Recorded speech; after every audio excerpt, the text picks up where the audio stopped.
Okay, so I got it wiped off, got it cleaned up, put the O-rings in there, and when you put these in here, you'll feel them kind of pop in. And on the new one, I took the nut and bolt out.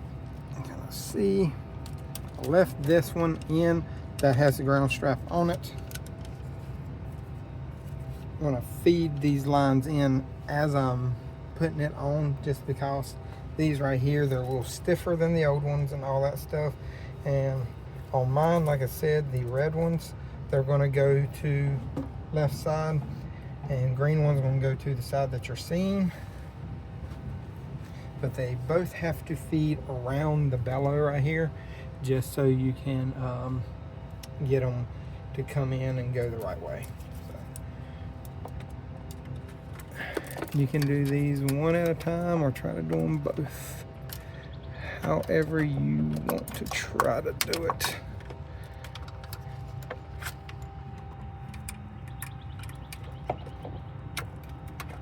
And they are tight. Don't let it fool you.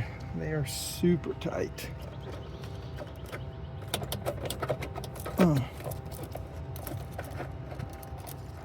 It's hitting the ground strap. Where I got y'all's kind of right in the way. I'm gonna feed these through, and then once I get them fed through, I'll bring y'all back and show me putting everything back on.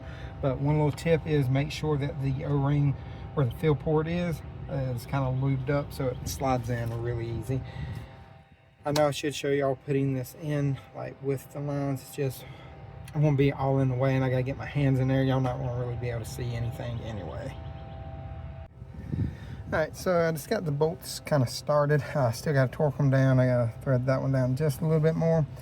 But all your 10 millimeters, they torque to 10 Newton meters. And then like the Allen, and then all of them that go into your hydraulic trim rods right there, those torque to 8 Newton meters. It is going to be hard to get a torque wrench in on these right here. So just go off your judgment. Do not over tighten these right here. These are really the critical ones. These right here, you can get a small torque wrench in there, no problem. And the one I have is really small, so we got it in there. Your ground cable is right here. The other one is on the bottom. Then you got the one on the middle. And I routed the lines. You can see them. They're right here. Just kind of get your close up, but they just went in over the bellow right there, and then they're going to come back around and come in through here. And like I said, green this side, red is on the other side. But middle ones go to your far side, left side if you're looking like you're sitting in a boat, and then green will go to your right side. Like I said, I think that's starboard is right, port's your left. I can't remember. I'll look it up. If I'm wrong, sorry about that. Like I said, I'm just starting to work on boats, and I don't really know all the terminology yet. Alright, I'm a torque wrench. Haven't torqued any of them yet.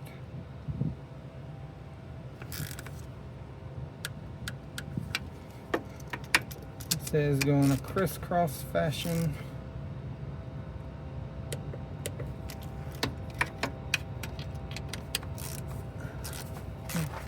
Really, oops, sorry, I didn't mean to hit y'all. That one's really loose.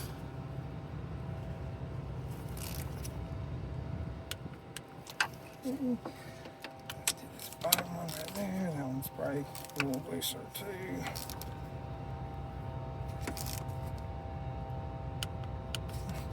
Do this top one.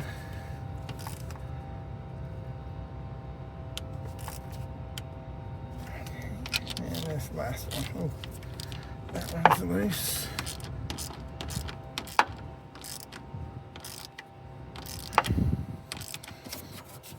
And after I do this one, I'm going to go over all of them one more time.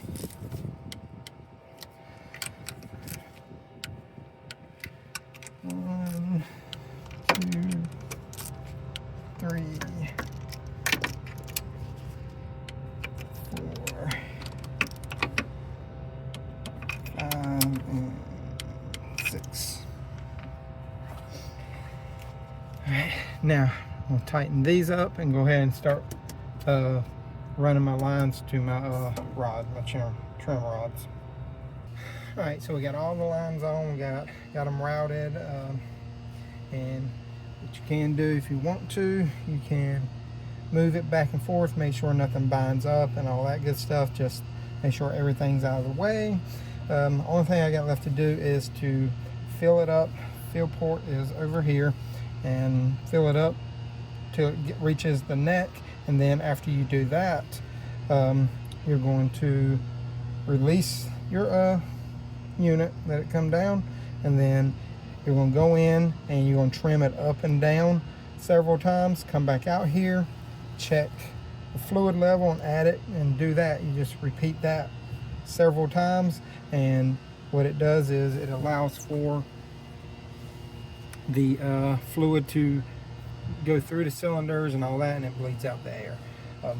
Only thing I do have to do is I have to put these back on. I forgot all about that, so I'm going to do that right now before I forget, and I'll do that on camera. And I also have to, what you call it, I didn't go in that one. Also I need to come on, get on there.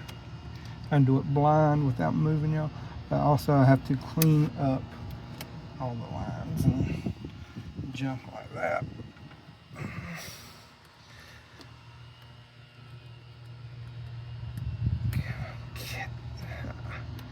I'm trying to do it without.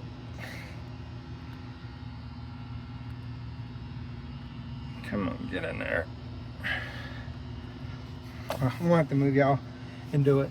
Can't do it with y'all right there because you're kind of in the way, but I'm just gonna put that on there, and I'm probably gonna run and go grab me some food real quick, and then I'll come back and bleed it out. What I did was filled this up right here. I just use transmission fluid. Pretty much all it really is, just a basic transmission fluid or power steering fluid, whichever one you want to use. But we filled it up till it was up at the neck. Then I trimmed it up and down three times, and then now you want to trim it all the way up according to instructions. And then after you do that, and I'm just using a flathead, like a big flathead, pop it open. See if I can get my fat fingers up in here.